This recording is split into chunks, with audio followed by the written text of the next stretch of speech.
Born in Tunis, 1332, Ibn Khaldun didn't grow up in a stable world. He grew up in the wreckage. The Black Death swept through when he was a teenager, wiping out his parents, killing millions. He saw civilization hanging by a thread before he even started shaving. And his career? It wasn't some quiet life in a library. He was a politician, a judge, a diplomat, a survivor. He served sultans in Fez, Granada, Cairo. He schemed, he switched sides, he got thrown in prison. He sat in the tents of brutal conquerors like Tamerlane, negotiating for his life while cities burned in the distance. So when Ibn Khaldun talks about power, he isn't guessing. He isn't theorizing from a comfortable armchair. He's telling you what he saw in the throne rooms and the dungeons. He saw the rot from the inside. He noticed a pattern, a rhythm. He saw that empires don't just collapse because of bad luck. They collapse because of a sickness, a specific, diagnosable condition that hits every single dynasty, no matter how strong they think they are. He retreated to a castle in Algeria, literally hiding from the chaos he'd been part of, and he wrote the Muqaddimah, the introduction. And in that book, he tore down the facade. He argued that history isn't a straight line of progress, it's a cycle, a grinder. It chews up the weak, builds them into the strong, makes them soft, and then crushes them again. He was the first man to treat history like a science, like a biological organism that is born, grows old, and inevitably dies. He was the doctor at the bedside of a dying civilization, checking the pulse, noting the symptoms, and telling us exactly how much time we have left.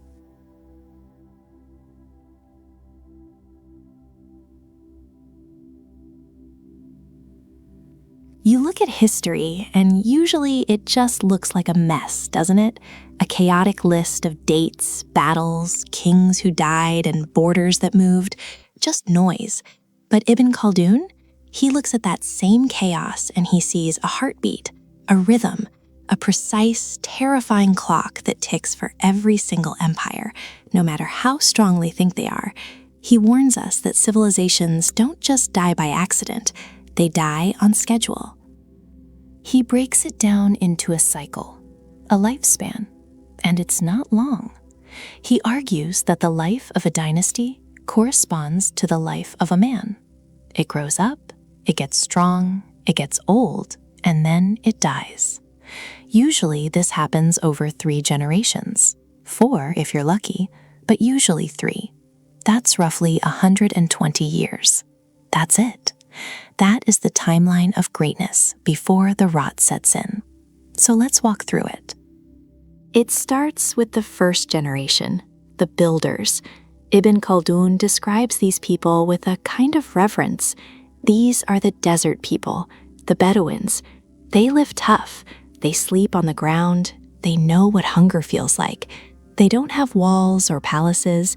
They have each other. That's their secret weapon. Asabiyyah, group solidarity. They protect each other because they have to. If they don't, they die. Simple as that. So they sweep in. They are hungry and disciplined, and they topple the old, decaying regime. They take the throne. But here's the thing. They keep that desert edge. They rule, but they don't get comfortable. They remember the struggle. They remember the price of power. Then comes the second generation. This is where the shift happens. Ibn Khaldun notes that this generation moves from the privation of the desert to the luxury of the sedentary culture. They aren't sleeping on the ground anymore. They're in the palace. They aren't fighting for survival. They're managing an empire.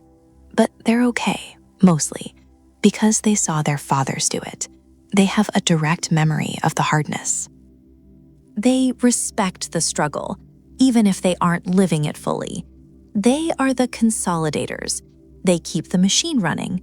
They keep the army sharp. But maybe they hire a few more mercenaries than before. The Asabiyyah, that glue, it's still there. but it's starting to crack. The we is slowly turning into me. And then you get the third generation. This is the generation of ruin. Ibn Khaldun is brutal here. He describes them as being completely detached from the reality of how the empire was built. They were born into silk.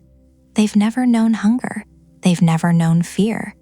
To them, the power, the money, the safety, it's just there, like the air. They think it's natural. They lose the desert toughness entirely. They become soft. They care more about court etiquette and luxury than defense or justice.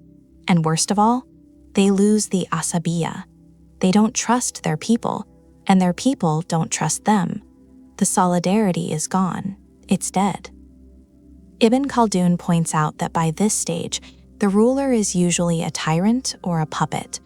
The army is just a paycheck. The walls are high, sure, but the men guarding them are weak. And that's when the wolves come back. A new group, hungry, tough, united by their own Asabiyyah, looks at this soft, bloated empire and sees an easy meal. They attack. The empire collapses, and the cycle starts all over again. It's tragic in a way.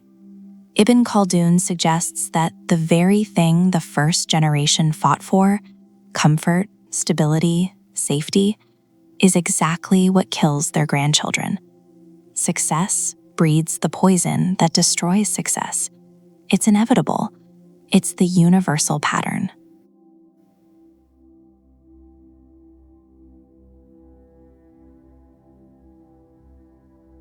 You think empires are built on gold, or fancy laws, or maybe supreme military tech? Ibn Khaldun would shake his head at that. He'd probably tell you that you're looking at the end result, not the cause. He looks at history, at the rise and fall of great powers, and he sees something else entirely, something raw. He calls it Asabiyyah. Now, scholars usually translate this as social cohesion or group solidarity, but honestly, that sounds too clinical, too polite. Ibn Khaldun isn't talking about a corporate team-building retreat. He's talking about survival. He observes the Bedouins, the nomads, the people living out in the harsh, unforgiving desert, and he points out a brutal truth. The desert tries to kill you every single day. There are no police to call, no stone walls to hide behind, no government to bail you out. In that environment, you only have one shield: your blood, your tribe. Ibn Khaldun argues that this necessity creates a bond stronger than steel. It's a collective psychology where the individual ego basically dissolves. You don't fight for yourself. You fight because if your cousin dies, you die. It's a shared protective instinct. He explains that this intense loyalty creates a kind of kinetic energy. It turns a ragtag group of herdsmen into a singular, overpowering fist. And here's where he gets really interesting. He contrasts this raw, hungry power with the city dwellers, the civilized folks. He looks at the established empires, the ones dripping in luxury, sitting comfortable behind their high walls. He notes that these people have outsourced their protection. They pay taxes so a standing army can do the fighting for them. They rely on laws and institutions. And because of that, they get soft. They lose that edge. They lose their asabiyyah. They don't need each other to survive anymore, so the bond fractures. They become individuals, concerned with their own comfort, their own bank accounts. So you have these two forces.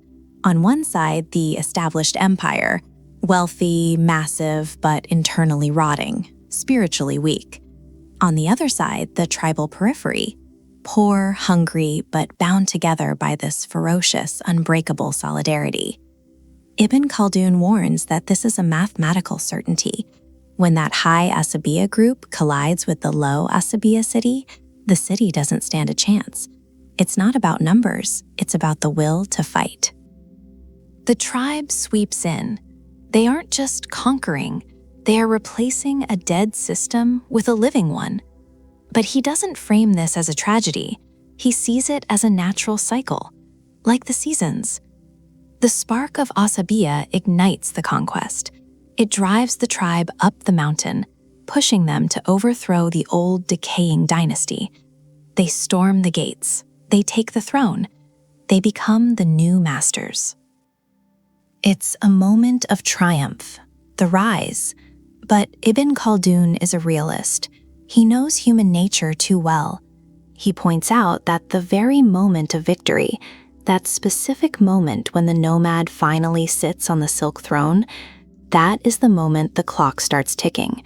Because the thing that got them there, the desert toughness, the reliance on each other, it doesn't survive the palace. The spark creates the fire, but fires burn out. And he tells us with absolute clarity that the seeds of their destruction are planted the second they win.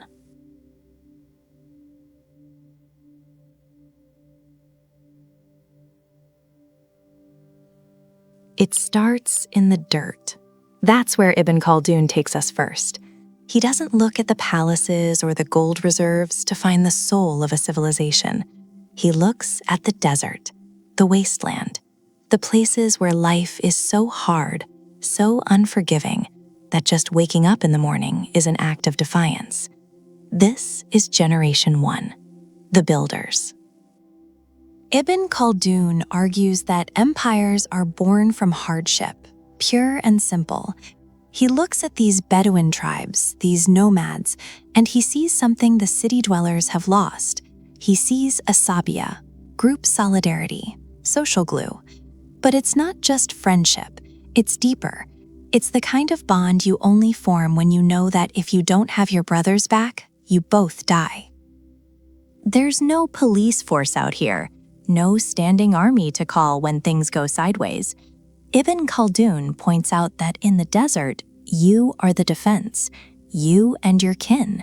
So this first generation, they are tough. They have to be.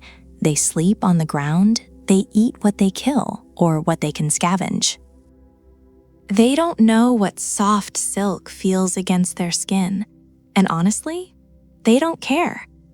Ibn Khaldun tells us that this roughness is their superpower.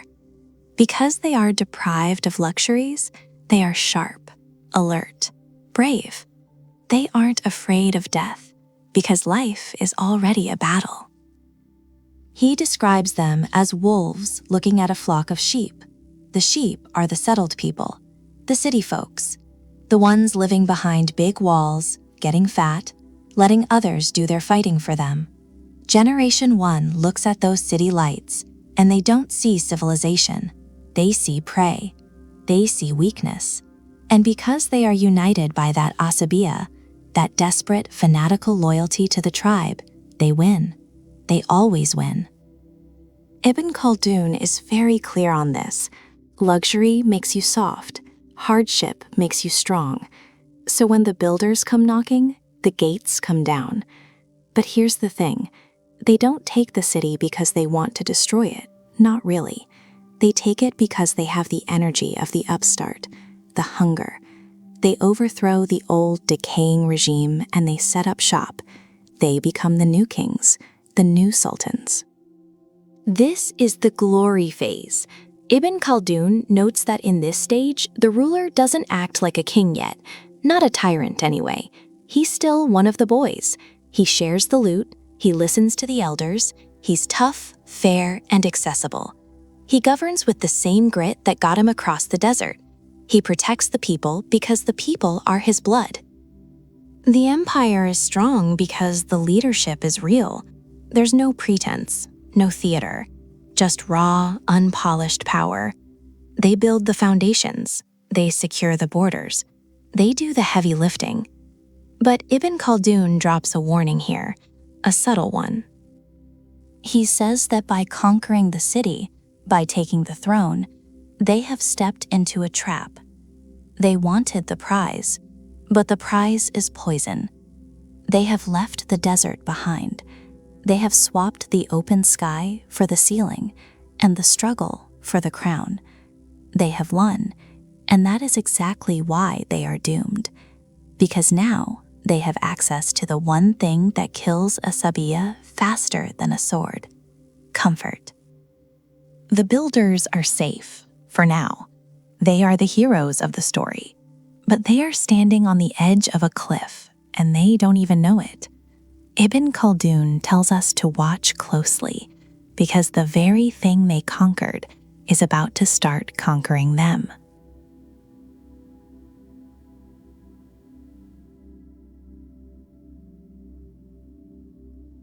So, the dust settles, the wars are won, the borders are drawn. The first generation, those hard, desperate builders, they pass on. And now we have the sons. This is generation 2. Ibn Khaldun calls this the phase of sedentary culture, but let's call it what it really is: the pivot. This is the moment the empire stops climbing and starts getting comfortable. See, the fathers lived by the sword. They slept in tents. They knew hunger. But the sons? They wake up in palaces. They inherit the power without the trauma that built it. And Ibn Khaldun argues that this is exactly where the problem begins. It's not a military failure yet. It's a psychological one. He points out that this generation lives in the shadow of the first. They look at what their fathers did, the conquests, the glory, and they want to keep it. They want to maintain it. But here's the catch. They don't know how it was built. They only see the result. So Ibn Khaldun notes that they start to rule through imitation. They mimic the rituals of power, but they lack the raw, terrifying necessity that drove the first generation. And the lifestyle changes drastically. Ibn Khaldun describes a shift from Bedouin life to civilized life. Sounds good, right? Who doesn't want civilization? But he warns that this shift comes with a heavy price tag: the loss of Asabiyyah, that group solidarity, that us against the world mentality. In the first generation, the leader was just the first among equals. He relied on his tribe, his brothers, his cousins. They watched each other's backs because they had to. But look at the second generation leader. He doesn't want to share power. He wants to consolidate it. Ibn Khaldun observes that the ruler in this stage starts to push his own tribe away. Why? Because his family is dangerous. They remember when he was just one of the guys. They are rivals. So he replaces them. He hires mercenaries. He builds a bureaucracy. He surrounds himself with clients and paid followers who owe him everything. Ibn Khaldun warns that this is a critical fracture. The ruler is trading organic loyalty, blood loyalty, for purchased loyalty. He thinks he's making himself stronger by becoming an absolute monarch. But really, he's cutting the roots to save the flower. And then there's the luxury. This is the part that usually seduces us. We look at the history books, and this generation often looks like the golden age. The architecture gets better, the clothes get finer, the food is exotic. Ibn Khaldun admits that the empire is powerful here. It's wealthy, it's massive, but he's looking past the gold leaf. He sees the softness creeping in. He argues that as men get used to soft beds and fine silk, they lose their edge. The roughness of the desert, the very thing that made them conquerors, is scrubbed away. They become dependent on the state for protection. They stop carrying weapons. They stop settling their own disputes. They outsource their violence to the army and the police. It's a subtle shift. You almost miss it. The empire looks stable. It looks permanent. The second generation thinks they are distinct, that they have arrived. That Ibn Khaldun is shaking his head in the background. He sees them moving from the offensive to the defensive. They aren't expanding anymore. They're just holding on. They are the maintainers. And maintaining is dangerous. because while you are busy enjoying the fruits of victory, you forget to water the tree. The discipline creates the wealth, but the wealth destroys the discipline. Ibn Khaldun tells us that this generation is the bridge. They still remember the stories of the old days. They respect the struggle, even if they didn't live it. The system holds together because the memory of the first generation is still fresh enough to command respect. But that memory is fading. The sun is setting on the era of struggle, and waiting in the wings is Generation 3. And they don't remember a thing.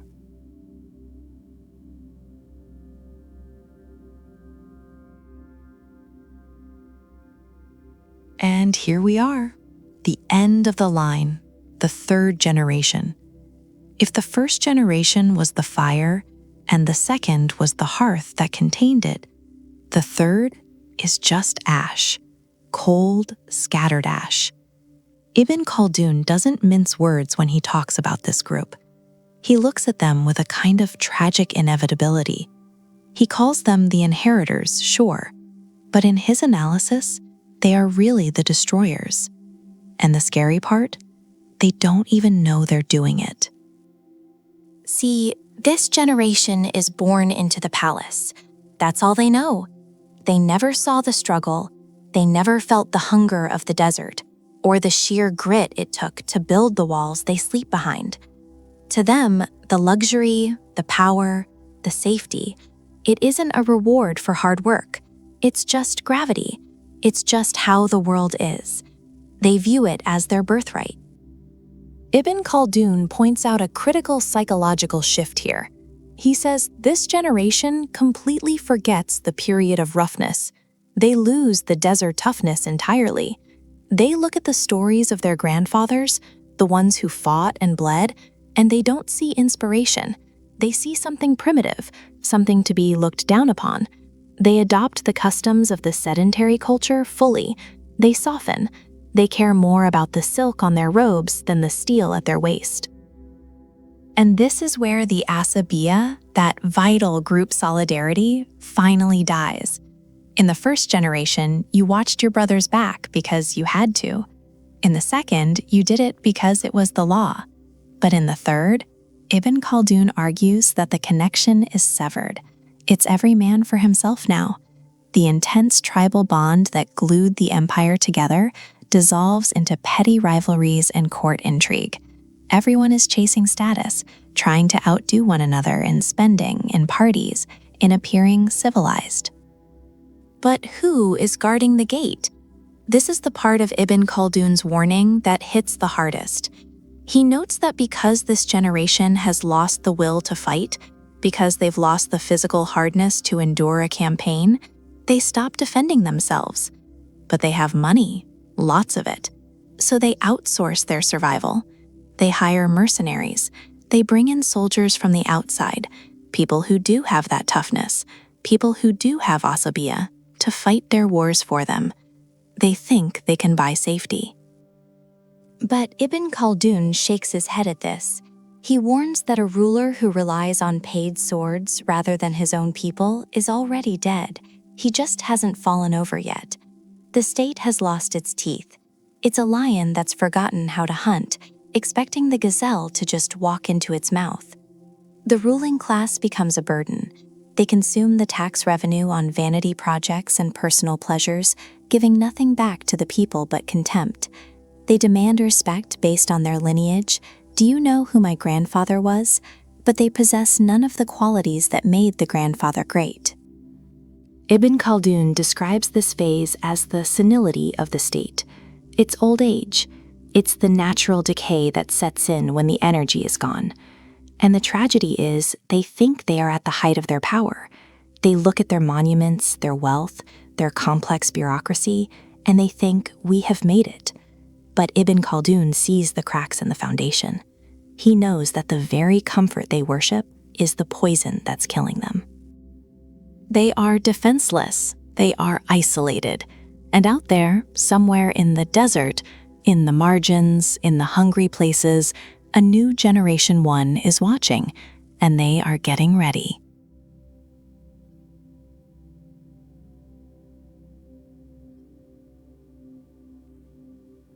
So, the end of the line. You can almost smell it, can't you? The decay, the stagnation. Ibn Khaldun tells us that by the time we reach this stage, the empire isn't really a state anymore. It's a corpse. It's just waiting for someone hungry enough to come along and bury it. And someone always comes. He warns that this is the moment when the outsiders appear on the horizon. And no, they aren't just random barbarians at the gate. They are the mirror image of what the empire used to be.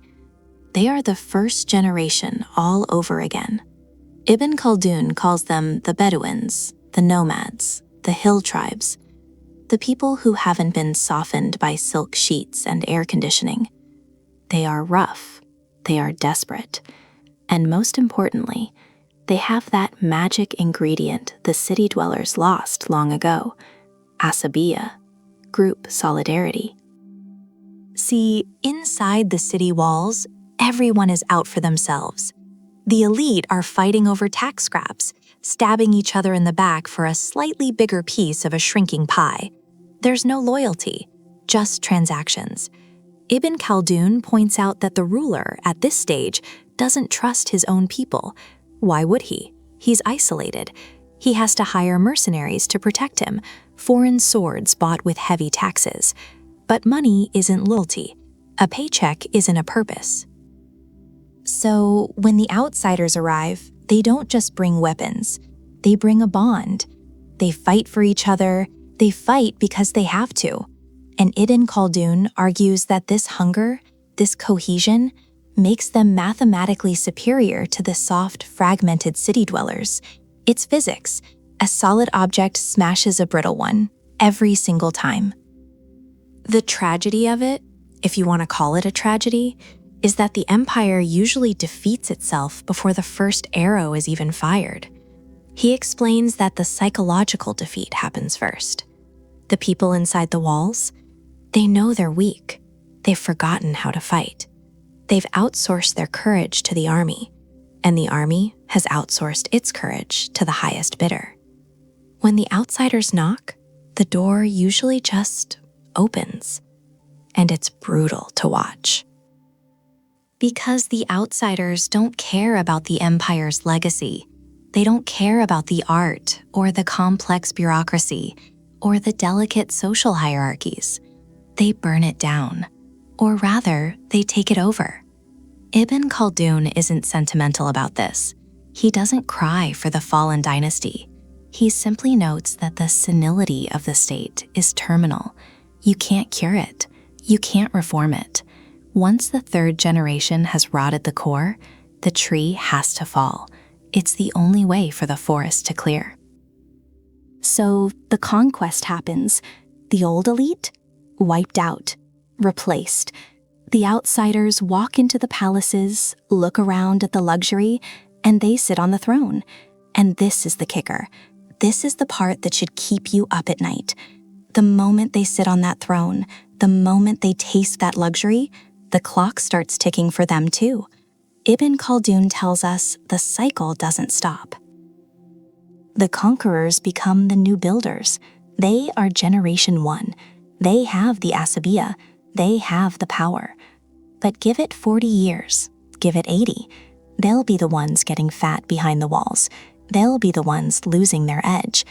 And somewhere out in the desert, or the mountains, or the fringes of society, a new group is already starting to get hungry.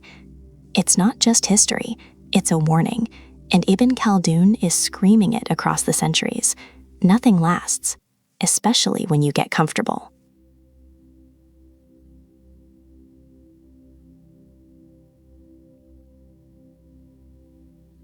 Take Rome. If Ibn Khaldun were standing in the Forum today, looking at the ruins, he wouldn't be surprised. Not even a little. He'd probably tell you that Rome didn't die because of barbarians at the gate. It died because of what happened inside the city walls. Think about that first generation, the builders. In Rome's case, these were the men of the Republic, the farmers who dropped their plows to pick up swords. They had grit. They had that Asabiyyah, that intense, blood-bound solidarity Khaldun talks about. They fought because they had to. Surviving was the only goal. They didn't care about silk robes or exotic spices. They cared about the man standing next to them in the shield wall. Khaldun points out that this hardship is exactly what makes a dynasty strong. It's the fire that forges the steel. But then, look what happens. You get the empire, the expansion. Khaldun argues this is where the poison seeps in. The second generation takes over. They inherit the power, but they didn't have to bleed for it. Not really. They maintain the borders. They build the monuments. Think of the Pax Romana. It looks stable on the surface, right? But Khaldun warns that this is actually the tipping point. The ruler moves from leading his people to ruling over them. The solidarity cracks. The leader starts hiring mercenaries to fight his wars because the citizens are getting too comfortable. They're getting soft. And then, the third generation, the crash. Khaldun describes this phase with a kind of ruthless precision. This is the generation that forgets. They've never known hunger. They've never known fear. They think the empire is just a machine that generates luxury for their personal amusement. You look at the late Roman emperors, the madness, the excess, the obsession with games while the frontiers were burning. Khaldun says this isn't an accident. It's inevitable. The Asabiyyah is gone. The shared purpose is dead. The ruler is isolated, surrounded by citizens, completely cut off from the reality of the streets. So when the Visigoths finally kicked down the door, the structure was already rotten. Fast forward 1,000 years, look at the Ottomans. It's the exact same script. You start with the Ghazis, warriors of the faith. Osman and his riders, hungry, disciplined, living in the saddle. They had that desert toughness Khaldun idolizes. They built an empire out of sheer will. But give it time. By the later years, the sultans weren't riding into battle anymore. They were locked in the Topkapi Palace, literally. They had the cage, where potential heirs were kept in isolation to prevent coups. Khaldun would point to that and say, that is the death sentence. How can a ruler lead if he's never seen the world? The third-generation Ottoman elite became obsessed with court intrigue, with ceremony, with the sensory pleasures of the harem. Meanwhile, the Janissaries, the military caste, became a state within a state, corrupt and self-serving. Khaldun argues that when the ruling class focuses on consumption rather than protection, the clock runs out. The taxes go up to pay for the luxury, the people lose hope, and the whole thing collapses under its own weight. It's haunting, really. Khaldun holds up a mirror to these empires. He tells us that the very things we chase, comfort, stability, wealth, are the exact things that kill us. The builders create the comfort, the maintainers enjoy it, and the wasters, they drown in it. Rome and the Ottomans didn't just fall. According to Khaldun, they simply reached the end of their natural lifespan. They grew old, they lost their teeth, and then inevitably, they died.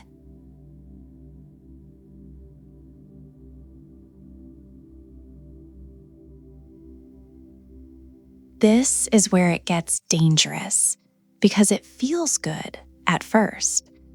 Ibn Khaldun warns that the death of a dynasty doesn't start with a bang. It doesn't start with an invasion or a plague. It starts with a receipt. It starts with the comfort that success brings. See, in the beginning, the state is lean. It's tough. The ruler and his people are close, bound by that fierce group solidarity, Asabiyyah. They don't need much. They fight for each other because they are blood, because they are a tribe. But then they win. They conquer the city. They take the throne. And suddenly there's money, piles of it. Ibn Khaldun points out that this newfound wealth is the first crack in the foundation. It's seductive. The ruler looks around and thinks, we made it. So the lifestyle changes. It has to. You can't live like a nomad in a palace. You need better clothes, better food. You need monuments to show everyone just how powerful you are. He argues that this isn't just about vanity, it's a shift in psychology. The ruler starts to separate himself from the people who put him there. He builds walls. He surrounds himself with servants. And here's the kicker. He starts acquiring what Ibn Khaldun calls habits of luxury. And habits are hard to break. Actually, he says they're impossible to break. Once you get used to silk, wool scratches.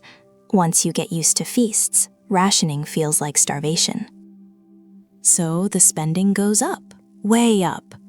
But it's not just about gold plates and fancy robes. The real cost, the one that bankrupts the state, is security. Ibn Khaldun explains that as the ruler gets comfortable, he gets paranoid. He knows he's lost that raw connection with his tribe. He can't rely on their loyalty anymore because he's no longer one of them. He's above them. So what does he do? He buys loyalty. He hires mercenaries. He builds a massive paid standing army. He expands the bureaucracy to manage all this wealth. And these people, they don't fight for honor. They don't fight for the tribe. They fight for a paycheck. Now the state has a massive overhead. The ruler has locked himself into a cycle of spending that he cannot stop. He has to pay the army or they revolt. He has to maintain the luxury or he looks weak. And where does the money come from? The people. Ibn Khaldun describes a brutal cycle here. In the beginning, taxes are low, but revenue is high because people are happy to work and trade.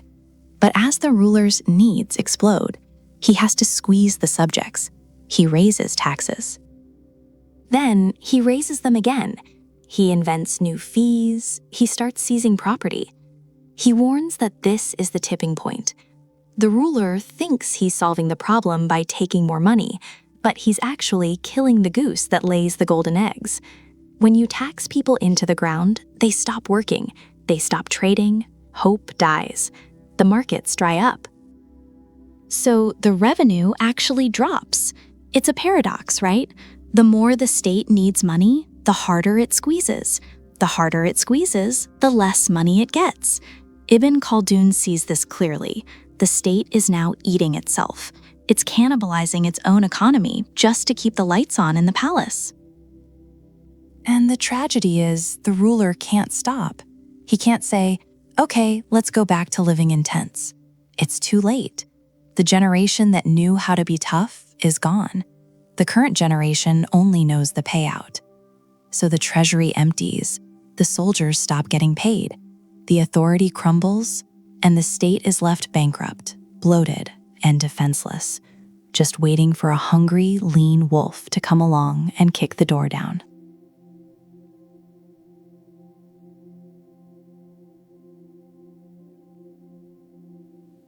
It starts in the dust, the fringes, the places where civilization fears to tread. Ibn Khaldun doesn't look at the palace to find the future. He looks at the desert. He looks at the mountains. He looks at what he calls the Bedouin life. This is where the first generation is forged.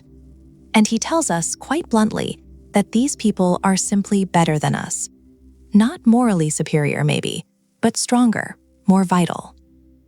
Ibn Khaldun argues that the harshness of their environment is the very thing that gives them their power. It's a simple equation. When life is easy, you get soft. When life is hard, you get sharp. This first generation lives in a world of necessity. They don't have a supermarket. They have to hunt. They don't have a police force. They have to defend their own families. They don't have walls. They are the walls. He points out that this constant proximity to death strips away the nonsense. There is no room for vanity in the desert. There is no room for luxury. And because they have nothing, they have to rely entirely on each other. This is the core of his theory, the secret sauce, Asabiyyah, group solidarity, social cohesion, whatever you want to call it. Ibn Khaldun identifies this as the engine of history. He says that in these rough, primitive societies, the bond between individuals is unbreakable. It has to be. If you don't have Asabiyyah in the wilderness, you are a corpse. You fight for your tribe like you fight for your own right arm. There is no I here. There is only us. So you have this group of men. They are lean. They are hungry. They are used to sleeping on the ground and eating rough food. They fear nothing because they face death every day just to drink water. And then they look at the city. Ibn Khaldun paints a vivid picture here. The city, the established empire, is sitting there fat and happy. The people inside have forgotten how to fight. They rely on walls to keep them safe. They rely on mercenaries to do their killing. They are lost in their luxuries, their taxes, their politics. The first generation sees this, and they don't see a civilization to be admired. They see prey. Ibn Khaldun warns that the takeover is inevitable. It's not a matter of if, but when. The first generation descends like a wolf on a flock of sheep. They have the Asabiyyah, they have the unity. The city dwellers are fractured, selfish, and terrified. The outcome is already written. But here is the interesting part. Ibn Khaldun notes that this first generation, these conquerors, they are not corrupt, not yet.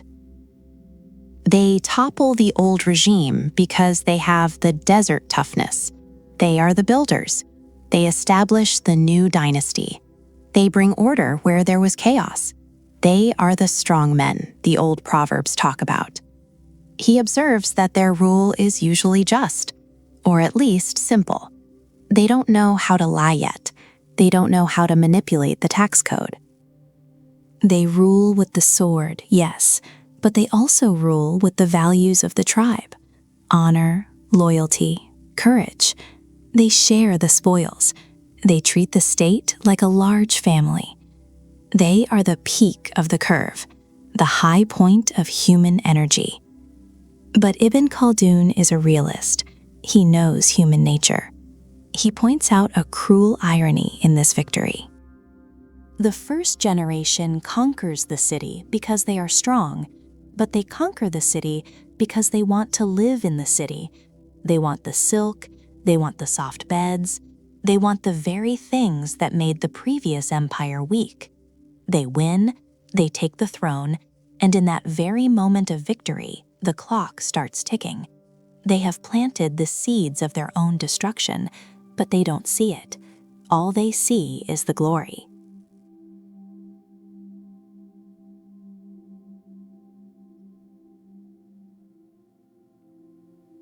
We like to think we're special, that our buildings, our laws, our modernity will shield us from the rot. We look at the ruins of Rome or the dust of Babylon and think, bad luck, bad management, won't happen to us.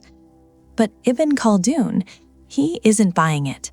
He looks at the rise and fall of empires and he doesn't see random accidents. He sees a heartbeat, a natural, unavoidable lifespan. He argues that civilizations are living things, literally. They're like us. They're born, they grow up, they get old, and eventually they die. And usually they die for the exact same reasons. It all starts with a concept he calls Asabiyyah, group feeling, social cohesion, the glue.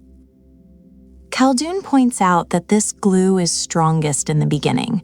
It has to be. Think about the desert tribes he studied. Life is brutal there. You don't survive the desert alone. You rely on your cousin, your brother, your tribe. You have to. That shared hardship creates a bond of steel. My survival is your survival. That's Asabiyyah. And that creates power, raw, focused power. He explains that when a group with high Asabiyyah clashes with a settled, comfortable city, the city loses, every time. The hungry wolves always beat the well-fed dogs. So the tribe takes over. They establish a dynasty. They build an empire. But here's the tragedy. The moment they win is the moment they start to die. Why? Because of comfort. Khaldun warns that as soon as these conquerors settle down, they swap the tent for the palace. They trade the harsh desert wind for silk and air conditioning. And this isn't just an aesthetic choice, it's a psychological poison. He argues that sedentary culture, city life, naturally dissolves that social glue. We stop looking out for the tribe and start looking out for ourselves. We chase luxury, we chase status, we get soft. The struggle that made us strong, we outsource it. We hire mercenaries to fight our wars, we hire bureaucrats to count our money. And slowly, that steel bond of Asabiyyah turns to rust. Khaldun is brutally honest about this. He notes that luxury wears down a people's character like water wears down stone. It makes them dependent. When you don't have to fight for your meal, you forget how to hunt. You lose your edge. You lose your ferocity. So the state moves from the age of strength to the age of senility. It's not a moral failure necessarily. It's physics. It's biology. He says the lifespan of a dynasty corresponds to the lifespan of an individual, but multiplied. It follows a predictable 3-generation clock. The first generation builds. The second generation maintains. The third generation squanders. And by the time you hit that 4th stage, it's over. The Asabiyyah is gone. The state is a hollow shell, just waiting for a new, hungry tribe with stronger glue to come along and kick the door down. Khaldun doesn't see this as a tragedy we can fix with better policy. He sees it as the law of nature. Empires don't die because they're unlucky. They die because they succeeded. They die because they got comfortable. And that cycle, it never stops.